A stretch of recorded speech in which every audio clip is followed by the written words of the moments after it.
Toll road 2003થી 2033 સુધી એટલે કે લગભગ 30 વર્ષ માટે ગુજરાત રોડ એન્ડ ઇન્ફ્રાસ્ટ્રક્ચર કંપનીને આપી દેવામાં આવ્યો છે।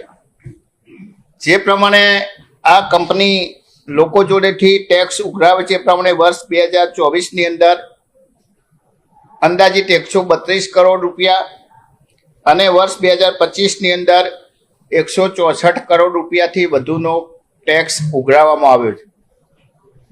હમણાં જ થોડા સમય પહેલા મુખ્યમંત્રીએ જાહેરાત કરી કે મહેસાણાથી અમદાવાદનો રોડ એ 6 લેન કે 8 લેન રોડ બનવાનો છે અને એના માટે 900 કરોડ રૂપિયા જેટલો ખર્ચ થવાનો છે।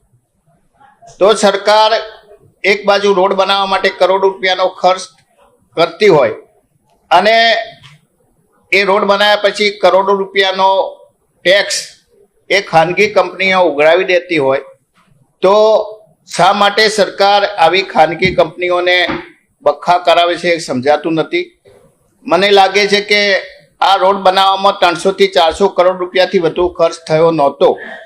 તો જ્યાં સુધી કોઈ પણ કંપનીને જે ખર્ચ કર્યો હોય એનું વળતર એને મળી જાય એના પછી આ સરકારે આવા ટોલ ઉઘરાવવા દેવા જોઈએ નહીં, પરંતુ માત્ર ખાનગી કંપનીઓને લાભ આપવા માટે સરકાર એ આ બધું કરી રહી છે।